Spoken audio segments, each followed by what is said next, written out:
Okay, sorry, my chair is really loud.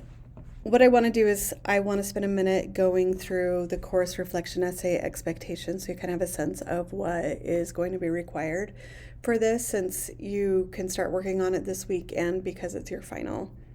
So the purpose of this is threefold. Basically, I want to know where you've landed after kind of looking at so many different issues in media ethics. Also, like kind of approaches, we grow and we change with our approach to media and to moral thinking as well. And that's appropriate. So that's kind of the purpose of this essay. So what I would like you to do is, and you can follow along here, bullet point one, identify your media ethics strengths and areas for growth. So like, what I mean by that with this particular class is like, what do you feel like you're already really good at? So a lot of us are pretty good at like screen time, right? Like, I don't know if we're good at keeping it. So maybe we're good at being aware of it, but we need to be better at be on our phone less, okay? So that would be an example of a strength and an area for growth. So those are the kinds of things that I would like you to look at. Like, do you really love listening to true crime, but after you did the assignment on true crime, you're kind of like, I'm not sure. So that would be another example of maybe like an area for growth. What I would like you to do is I would also like you to do them like evenly.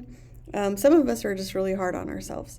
So I would like you to think of things that you're already good at, things that you've already considered, and then I would like you to think of areas for growth, but have them kind of be equal. So what I mean by that is maybe you have three strengths, so then try to find three areas for growth.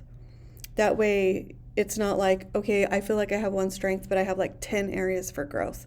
I really don't want you to do that so much. I would like you to try to keep them even. And then after you do that, you're going to apply 4 to 6 course concepts or theories to your personal and professional development.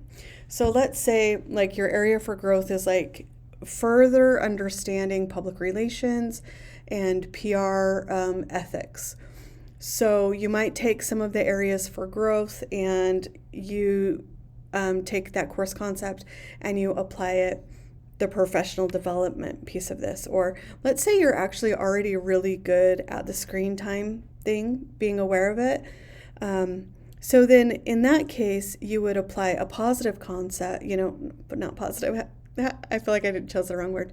You apply one of the concepts on how you can keep yourself accountable for your screen time. So how can you keep your strengths, basically? So that's what I want you to do with this section, or that's what that means. And then the final part of this reflection essay is kind of the broader significance of these concepts in professional communication employment. So now that you understand kind of where you land with your personal code of ethics, how are you going to translate that into your professional experience? How are you going to take these areas for growth that you have and these course concepts and apply them in the future? So that's kind of how you're going to summarize the essay. The essay itself should be 4 to 5 double-spaced pages and APA formatted. So just be mindful of that. If, let's say you get to like 3 full pages and you cannot think of anything else, the writing feels really solid to you, please don't just add fluff. I don't want to read it, and we know you don't want to write it. So just submit the essay as it is, and then send me a message that lets me know, like, this is kind of where I landed. That's okay. My suspicion, though, is as you go through the process, it's going to be fairly easy to end up with 4 to 5 double-spaced pages. So do your best to keep it in that framework, but if for some reason something comes up, just reach out and let me know. Because the formatting should be APA, you need to have a title page, you need to make sure you have in-text citations, and you need to have a fully formatted references list that's in APA format. If you are having struggles with any of those, I haven't really seen any of that. I feel like you guys have done incredibly well. But if you have any struggles, you can always reach out to the Writing Center. Okay, in addition to this,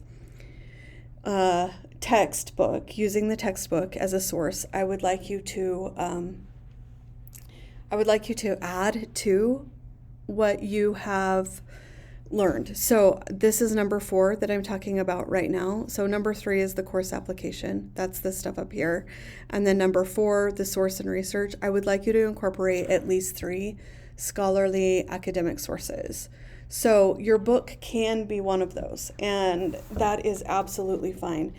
And the other thing you can do is you can kind of use the reference lists in the book as a stepping stone to help you find other information. So basically you're looking for 3 peer-reviewed sources to add to this. Okay, I hope that makes sense. I hope this is helpful. Again, I gave some organizational tips down here just to kind of help you organize it easily, but I'm really excited to see what you write. Honestly, this is one of my favorite assignments for the semester because it's kind of this culmination of, okay, yeah, I've learned all this like deeply theoretical stuff. Now, how do I apply that? And I feel like you guys are brilliant minds and you will show me really brilliant and creative ways to apply what you've learned. Anyway, I hope this helps, and please let me know if you have any questions. You can message me in Canvas using the inbox, or of course you can send me emails through Outlook. All right, it's been a beautiful semester. You guys have been incredible, and I look forward to reading these. Have a good one.